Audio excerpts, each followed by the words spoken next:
来看棒球的亚洲锦标赛，今仔日开始就是超级循环赛4强的比赛，拢伫咧台北大巨蛋进行。不过今仔日对战日本的比赛已经未了啊。落尾嘛决定讲，初10的决赛开始，这内野第2end增加4700个位，预估会当有22000个人入场。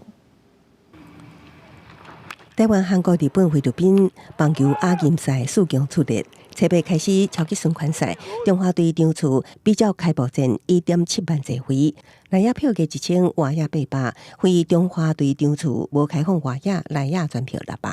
1000也可以啊，因为我觉得还蛮难得的。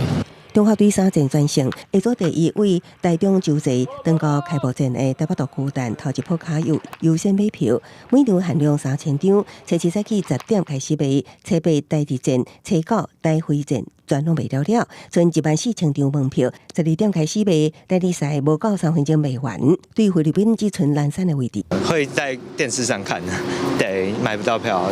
因为开幕战我17000人拥入，未少球迷一直5万加开座位。远向巨蛋公司较近，决赛日加开内野第2站我4700个座位，有计会当入场我22000人。另外，卖票资讯会当初9循环赛结束公告。这几天我们就经过一些区域的盘整啊，那一些动线我们也必须要让它能够顺畅演练。那重要是一些每个区有不同的设施，也都必须要做确保啊。